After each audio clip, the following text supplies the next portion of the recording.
Assalamualaikum warahmatullahi wabarakatuh. Apa kabar teman-teman mahasiswa Unindra dimanapun Anda berada? Bertemu kembali, berjumpa kembali dengan saya Ahmad Hetami, selaku dosen pengampu mata kuliah Pendidikan Pancasila. Pada sesi kali ini atau pertemuan kali ini, kita akan membahas tentang Pancasila sebagai dasar nilai pengembangan ilmu. Yang pertama, kita akan coba sama-sama mendalami ya untuk mengerti apa yang dimaksud dengan ilmu ya. Nah, ilmu itu sendiri adalah sebuah sistem pengetahuan yang diperoleh melalui pengamatan, penelitian, dan pengamalan yang terstruktur. Nah, ilmu juga mencakup kumpulan fakta, konsep, dan teori yang dapat diverifikasi melalui metode ilmiah. Jadi, ilmu adalah serangkaian ya pengamatan, penelitian ya. Jadi nggak bisa orang itu menganggap sesuatu menjadi sebuah ilmu kalau tidak ada pengamatan, tidak ada penelitian, dan tidak dapat diverifikasi gitu ya. Tidak dapat diujikan kebenarannya. Karena ilmu adalah sesuatu yang dapat diuji kebenarannya. Nah, kalau ada sesuatu yang kita anggap sebuah kebenaran atau pengetahuan, yang sifatnya tidak dapat diujikan, bisa dikatakan itu hanyalah apa? Tahayul atau pemahaman pengetahuan-pengetahuan yang lahir dari kebiasaan orang gitu ya, seperti mitos dan sebagainya. Nah, ilmu itu bukan mitos ya, dan mitos bukan ilmu begitu, karena dia dapat diujikan secara terstruktur dan dapat mendatangkan kemanfaatan gitu ya daripada ilmu itu sendiri. Nah, ada di sini ada beberapa tokoh yang mengatakan apa yang dimaksud dengan ilmu ya. Yang pertama ada Becker, dia mengatakan ilmu sebagai usaha manusia untuk memahami lingkungannya dengan rasional ya melalui metode ilmiah yang dapat diuji. Jadi ilmu menuntun kita untuk berpikir secara rasional, gitu ya. Nah, pemikiran rasional ini tentu harus dapat diuji atau tadi diverifikasi kebenarannya. Nah, sehingga ketika rasionalitas ini, gitu ya, dapat diujikan, maka itu disebut dengan ilmu, ya. Tapi kalau ada sesuatu yang irasional dan tidak dapat diujikan, maka itu bukan ilmu. Bisa jadi tadi yang saya sampaikan di awal ya, apakah ini tahayul gitu ya, atau cuman sebatas mitos-mitos yang memang dianggap sebagai sebuah kebenaran oleh sekelompok orang atau golongan. Lalu yang kedua, menurut Kunto Bisono, beliau mengatakan pengetahuan atau ilmu adalah pengetahuan yang tersusun secara sistematis, menggunakan pemikiran rasional dan metode ilmiah yang dapat dipertanggungjawabkan. Nah, apa yang dipertanggungjawabkan? Ya ilmu itu sendiri. Ya begitu, ya. Nah, jika pengetahuan atau ilmu ini tidak dapat dipertanggungjawabkan, maka itu bukan bukan namanya ilmu, gitu ya. Jadi ilmu itu dapat diverifikasi dan dapat dipertanggungjawabkan secara sistematis. Begitu, melalui pengamatan dan serangkaian penelitian dan pengalaman. Lalu menurut Suyadi gitu ya, ilmu merupakan pengetahuan yang berkembang melalui pemikiran rasional yang dapat diuji dan dapat dipertanggungjawabkan. Jadi menurut Suyadi saya sama aja ya, atau mungkin kurang lebih sama dengan apa yang diutarakan oleh Becker dan Wibisono. Jadi ilmu itu harus dapat diuji, divalidasi dan harus rasional. Begitu ya. Nah, itu disebut dengan ilmu. Nah, yang berikutnya, apa bedanya ilmu pengetahuan dan pengetahuan umum gitu ya? Ilmu pengetahuan atau scientific knowledge gitu ya, adalah pengetahuan sistematis yang diperoleh melalui metode ilmiah yang melibatkan pengamatan, eksperimen, analisis, serta pengujian yang dapat diverifikasi dan diulang oleh orang lain. Nah, ini ilmu pengetahuan ya. Nah, gitu. Melalui metode pengamatan, eksperimen, analisis, pengujian, terverifikasi, dan yang paling penting apa? Dapat diulang. Artinya, kalau si A ya mengatakan ini adalah sebuah ilmu, maka si B, si C, dan si D pun harus dapat mengulang ya metode ya cara gitu ya dari ilmu yang tadi disampaikan seperti itu. Nah, itu namanya ilmu pengetahuan. Apa bedanya dengan pengetahuan umum atau common knowledge gitu ya? Nah, common knowledge adalah pengetahuan yang diperoleh melalui pengalaman sehari-hari gitu ya. Informasi yang disebarluaskan dari berbagai sumber tanpa proses terstruktur seperti ilmu pengetahuan. Jadi, kalau scientific knowledge gitu ya, dia melibatkan pengamatan, eksperimen, penelitian, analisa yang diujikan dan dapat dipertanggungjawabkan. Nah, sedangkan common knowledge gitu, itu nggak seperti itu, nggak perlu diamati, tidak perlu melakukan eksperimen, tidak perlu diujikan gitu ya. Bahkan kalaupun orang lain tidak dapat melakukan atau mengulangi gitu ya daripada yang dianggap ilmu tadi, maka itu pun nggak masalah gitu. Karena ini hanya sebatas pengetahuan umum, sebatas tahu aja, kayak begitu gitu ya. Kayak misalnya apa ya, semisal kayak apakah benar gitu ya pelangi itu adalah sebuah petanda bidadari sedang mandi. Ini kan ya ya common sense banget ya. Jadi orang-orang tahu lah gitu bahasa-bahasa bahasa-bahasa pengetahuan umum di lingkungan masyarakat gitu ya. Nah, maka ketika ada keyakinan atau pengetahuan tentang eh, pelangi itu adalah wujud atau petanda dari bidadari yang sedang mandi gitu ya, maka scientific knowledge bekerja. Untuk apa? Untuk memvalidasi, untuk memverifikasi apakah benar ya pelangi itu tercipta sebagai sebuah notifikasi gitu ya. Adanya bidadari sedang mandi atau ini adalah gejala alam yang terjadi karena adanya sebab akibat. Nah, ini akhirnya membedakan antara scientific knowledge dengan common knowledge itu sendiri. Kayak begitu ya, teman-teman ya. Oke. Habis ini kita paham ya. Jadi satu contoh nih tadi ya, seperti terjadinya pelangi gitu ya. Ya atau misalnya contoh lain gitu ya, terjadinya gerhana matahari. Apakah benar matahari dimakan sama naga gitu ya? Dan yang lainnya kita banyak lah gitu ya. eh, Sebuah common knowledge atau common sense yang beredar di masyarakat dan itu diyakini oleh beberapa orang gitu ya. Seperti itu. Lalu yang berikutnya ada pilar-pilar penyangga eksistensi ilmu. Jadi 6 pilar ini yang dapat menyangga agar ilmu tetap eksis gitu ya di tengah-tengah kita. Pertama adalah ontologi, yaitu hakikat dari realitas. Jadi untuk apa kita belajar, untuk apa kita berilmu. Nah, secara hakikat kita harus paham nih, ya, mengapa kita harus berilmu, ya, mengapa kita harus belajar, gitu ya. Agar apa? Agar membedakan antara mana manusia, mana binatang. Seperti itulah kurang lebihnya. Kenapa? Karena tentu manusia yang diberkahi oleh Allah Subhanahu wa taala oleh otak dan akal pikiran itu digunakan, dimanfaatkan untuk menjaga kelestarian alam. Begitu.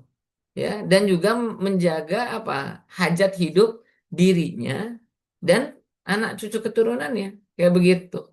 Maka dia harus berilmu. Nah, kalau dia nggak berilmu, maka dia akan punah teman-teman seperti itu. Nah, itu disebut dengan ontologi. Kenapa kita harus berilmu gitu? Harus tahu hakikat kenapa kita berilmu ya.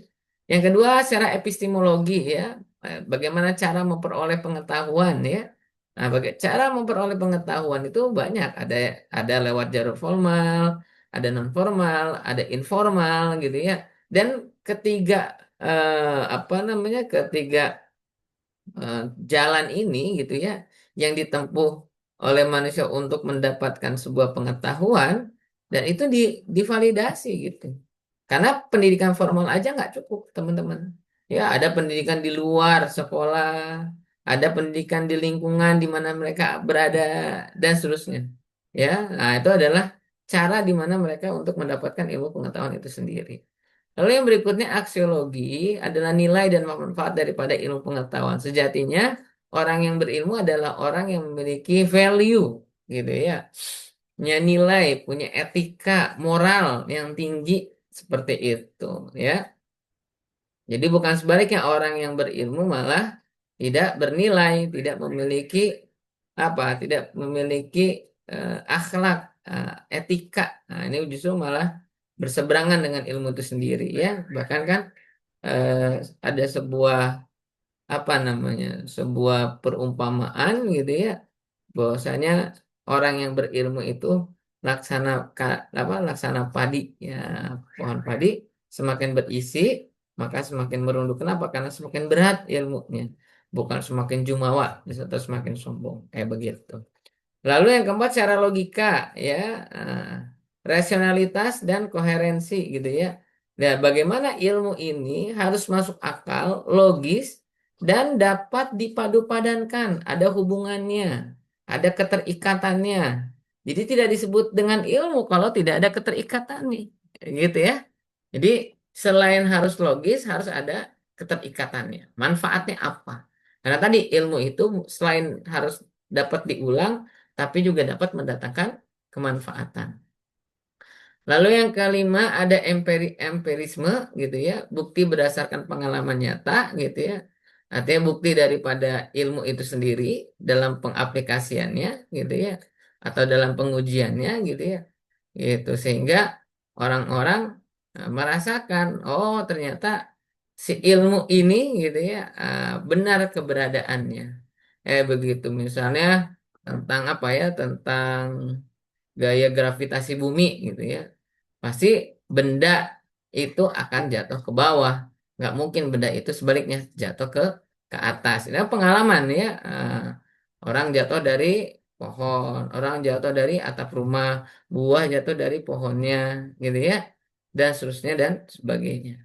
Begitu. Lalu yang keenam adalah kritisisme ya, terbuka terhadap koreksi. Jadi karena ilmu ini berkembang, tentu tiap tahunnya mengalami lompatan-lompatan gitu ya, perubahan-perubahan yang signifikan gitu ya. Setiap zaman pasti memiliki fase keilmuan yang berbeda-beda gitu ya, seperti zaman apa revolusi industri gitu ya, dari 0,1 sampai sekarang 0,5 itu kan mengalami apa pelonjakan perubahan-perubahan yang menandakan bahwasanya ilmu semakin berkembang kayak begitu. Oke, baik teman-teman. Selanjutnya ada problematika ilmu gitu ya. Apa nih yang jadi problem dalam ilmu pengetahuan gitu ya? Yang pertama plagiarism gitu ya, mencontek ya, mengcopy tanpa seizin, sepengetahuan daripada si pemilik ilmu. Kayak begitu, mencontek, manipulasi data ya, apa? Mencocok, mencocokkan data. Nah, sesuai dengan kebutuhan. Nah, itu nggak boleh manipulasi data. Ya, kayak begitu. Kalau apa ya? Kalau kan hukumnya begini ya. Kalau ada kesalahan dalam penelitian, itu hal yang dapat dimaklumi, hal yang wajar. Tapi kalau ada kebohongan dalam penelitian, nah ini yang tidak bisa diampuni kayak begitu. Karena akses atau dampak daripada hasil ya penelitian tersebut akan dirasakan oleh masyarakat kayak gitu. Yang ketiga eksperimen pada subjek manusia dan penggunaan subjek hewan gitu ya. Nah, jadi dalam problematika ilmu nggak boleh manusia dijadikan subjek, walaupun hewan, hewannya pun harus seperti apa, dan kalau hewan ini sudah ya dinyatakan selesai digunakan sebagai objek percobaan, maka hewan ini harus dimusnahkan agar tidak memberikan dampak negatif yang lebih luas, gitu ya. Nah, misalnya ada pengujian obat, gitu ya, dan sebagainya, gitu. Sebelum disuntikin ke manusia, disuntikin dulu ke hewan, gitu ya. Maka nanti reaksinya akan terlihat, gitu ya. Nah, setelah dinyatakan layak, maka bisa diuji cobakan kepada manusia. Nah, lalu hewannya bagaimana? Hewannya harus dimusnahkan. Lalu ada konflik kepentingan ya, problematika ilmu. Nah, kepentingan dari mana banyak? Apakah kepentingan dari internal si apa saintis tadi, kepentingan dari si ilmuwan tersebut, gitu ya, untuk menggunakan ilmunya ya demi kebutuhan pribadinya, atau semata-mata dia menggunakan ilmunya untuk kepentingan halayak umum, masyarakat luas. Begitu. Nah, ini juga ada konflik of interest. Lalu ada kerahasiaan privasi gitu ya. Nah, ada beberapa data yang memang tidak bisa apa dipublish secara umum gitu ya, karena dikhawatirkan dapat memberikan dampak yang negatif yaitu, atau menjadi kebingungan di tengah-tengah masyarakat. Daripada masyarakat bingung, mending dirahasiakan gitu ya. Lalu ada dampak sosialisasi dan lingkungan gitu ya. Nah, lalu ada keberagaman dan inklusi serta ketidakadilan dalam distribusi manfaat. Ya, artinya kalau ilmu ini gitu ya dapat mendatangkan manfaat, dirasakan kemanfaatannya. Nah, tinggal bagaimana ilmu ini dapat didistribusikan secara merata seperti itu. Contoh kayak misalnya dengan berkembangnya teknologi digitalisasi hari ini di wilayah-wilayah perkotaan atau daerah penyangga ibu kota itu sudah dapat mengakses internet gitu ya. Ini kan ilmu gitu ya, atau buah daripada ilmu dan teknologi itu sendiri yang dirasakan oleh mereka-mereka yang tinggal di kota atau di kota-kota penyangga ibu kota. Lalu pertanyaan dalam pendistribusian, bagaimana ilmu ini dapat dirasakan kemanfaatannya bagi mereka-mereka yang berada di daerah 3T, daerah terisolasi, apa terisolir atau terisolasi, daerah terluar, terkecil, dan terdalam. Nah, ini PR nih, ya, menjadi challenging buat pemerintah, kira-kira begitu. Bagaimana pemerintah dapat memberikan kesetaraan, kesamaan gitu ya dalam pendistribusian manfaat daripada teknologi itu sendiri. Agar apa? Agar pengetahuan dapat diakses di mana saja, gitu. Sehingga terjadi kecerdasan secara secara merata, gitu ya. Nah, lalu berikutnya ada perkembangan ilmu dalam perspektif historis Indonesia dari zaman prasejarah sampai era globalisasi. Ya, sebagaimana tadi saya bilang, kalau kita pakai pendekatan apa namanya revolusi industri, begitu juga dengan perkembangan pendidikan di Indonesia itu sendiri, gitu ya. Dari zaman prasejarah pada zaman kuno, zaman Islam, terus sampai zaman kita hari ini, tentu mengalami pergeseran-pergeseran, gitu ya. Dan dan itu kita rasakan, gitu. Kita lihat dan juga kita rasakan, teman-teman, gitu ya. Bagaimana dalam belajar, bagaimana dalam kehidupan sehari-hari, berinteraksi, mobilitas, perpindahan dan sebagainya. Itu kan gambaran gitu ya, bagaimana ilmu ini berkembang kayak begitu. Kalau orang mungkin dulu kalau mau nyebrang pulau itu perlu beberapa hari karena melalui jalur darat dan jalur laut. Nah, dengan adanya perkembangan ilmu teknologi, hari ini udah ada pesawat gitu ya. Orang bisa lebih cepat dan lebih mudah. Atau dalam berkomunikasi misalnya gitu ya, bukan hanya sebatas mobilitas gitu ya. Kalau misalnya kita ada di Pulau Jawa nih gitu ya, atau di Jakarta, mau berkomunikasi dengan saudara kita yang ada di Bovendigul ya, di daerah Papua atau di atas sana, di atas Sumatera ya, di mana di Aceh gitu ya. Nah, kita tidak mungkin kan melakukan jalur darat maupun udara ya, pakai handphone aja ya begitu ya. Lebih mudah gitu ya. Jadi dengan berkembangnya teknologi, urusan-urusan manusia lebih dimudahkan. Nah, yang berikutnya ada visi ilmu di Indonesia, yaitu yang pertama pengembangan sumber daya manusia, bagaimana manusia dikembangkan ya secara pengetahuan. Nah, ini bagian daripada apa namanya? Bagian daripada amanah ya pembukaan Undang-Undang Dasar 1945 dan mereka mencerdaskan kehidupan bangsa gitu. Jadi manusia Indonesia harus pandai-pandai gitu ya. Selain harus kenyang juga harus pintar. Lalu yang berikut ada pengembangan ilmu pengetahuan dari teknologi gitu ya. Dari ilmu yang berkembang, berbuah teknologi. Nah, dari teknologi ini manusia merasakan kemanfaatan. Dengan apa? Dengan memudahkan manusia untuk beraktivitas. Ya, lalu ada kemandirian teknologi, pembangunan keberlanjutan, serta kolaborasi global ya. Berbicara kemandirian teknologi dan pembangunan berkelanjutan, tentu hal-hal yang positif harus apa? Harus sustain gitu ya, harus terus gitu ya, dikembangkan gitu. Agar apa? Agar lebih banyak lagi masyarakat yang merasakan kemanfaatannya gitu ya daripada ilmu pengetahuan itu sendiri. Maka harus berkelanjutan. Selain itu, dalam ilmu pengetahuan juga gitu ya, tidak menutup yang namanya kolaborasi baik secara internal maupun internasional gitu ya. seperti kolaborasi dengan global, Indonesia dengan Malaysia, atau Indonesia dengan Eropa, Indonesia dengan negara-negara yang lainnya, gitu ya. Nah, itu visi daripada ilmu Indonesia. Nah, lalu bagaimana peran Pancasila dalam mengembangkan ilmu pengetahuan? Ya, dalam sila pertama, menjaga moralitas dan etika ilmiah. Ya, salah boleh dalam penelitian, tapi bohong, curang, itu tidak dibenarkan. Ya, artinya dengan hadirnya agama ini men-trigger gitu ya orang-orang gitu ya yang apa namanya orang-orang yang menjadi saintis atau peneliti untuk benar-benar mengeluarkan atau menghasilkan ya ilmu yang jujur gitu ya. Lalu sila kedua mengutamakan kemanusiaan dan nilai-nilai keadilan ya yang dikedepankan adalah bagaimana ada nilai keadilannya gitu ya.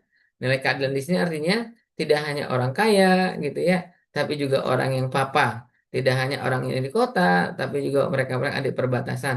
Itu harus mendapatkan hak yang sama dalam belajar dan ilmu pengetahuan.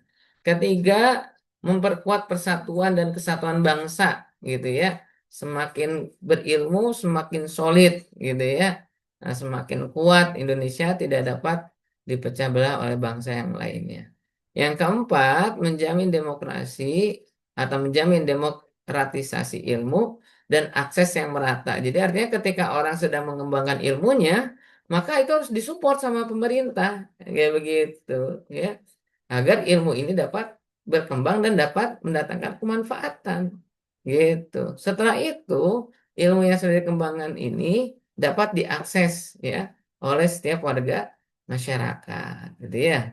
Yang kelima, mewujudkan keadilan sosial melalui pengetahuan ya. Jadi tidak boleh ada satu orang pun yang tidak mendapatkan ilmu pengetahuan gitu ya. Ya kalau sebagian orang dapat ilmu, sebagian orang tidak mendapatkan ilmu, maka mimpi kita di Indonesia Emas 2045 ya akan sirna. Kenapa? Karena yang kita kedepankan hanya sebagian orang, segelintir orang, dan mengabaikan sebagian banyak atau sebagian besar yang lainnya. Seperti itu, teman-teman. Oke, yang berikutnya Pancasila sebagai dasar nilai dalam strategi perkembangan ilmu dan teknologi, gitu ya. Yang pertama Pancasila sebagai pedoman etika dan moral dalam pengembangan teknologi, ya. Jadi berkembangnya teknologi harus dilandasi dengan nilai-nilai moral, ya, nilai-nilai luhur yang terkandung dalam Pancasila.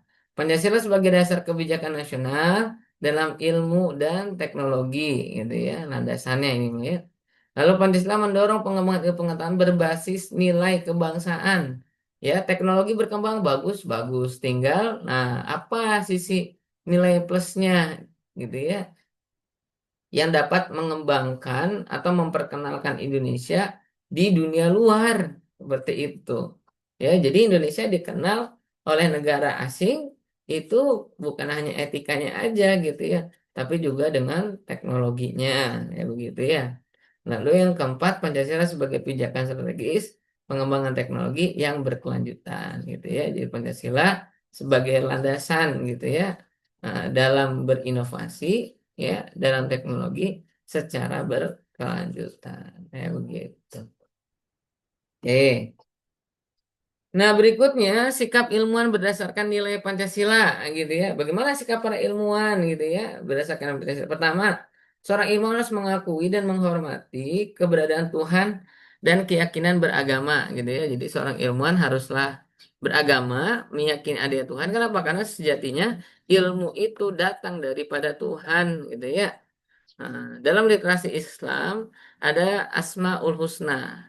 Dari 99 asma Allah yang baik-baik ini, yang indah-indah ini, salah satunya ada asma Al-Alim. Zat yang maha berilmu. Maka tentu manusia berilmu bukan semata-mata dia mampu, pintar, tapi karena sama Allah diberikan pemahaman dan pengetahuan sehingga dia menjadi seorang ilmuwan. Nah, sejatinya di atas ilmuwan ada zat yang maha berilmu. Maka sejatinya seyogianya orang yang beriman harus beragama dan meyakini keyakinan orang lain dalam memeluk agamanya. Yang kedua, seorang ilmuwan harus memanusiakan sama manusia dalam kegiatannya ya. Jadi nggak boleh manusia memperlakukan manusia yang lain sepunten ya sebagaimana seperti binatang lah seperti itu dieksploitasi. Nah, ini nggak boleh ya. Jadi kita harus melakukan manusia sebagaimana sejatinya ya orang ini adalah manusia yang seutuhnya sama dengan kita kayak gitu ya.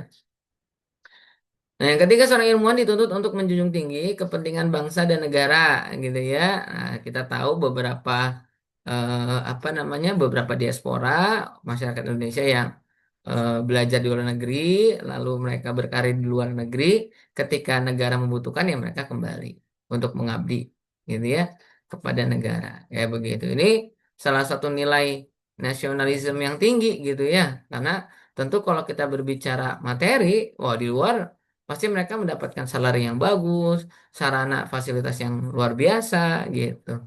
Nah, karena ini panggilan dari Ibu Pertiwi, panggilan dari negara, maka ya dia harus dengan sukarela kembali dan kembali ke Indonesia, ke negaranya, dan mengembangkan serta memajukan Indonesia dengan ilmu pengetahuannya. Gitu ya.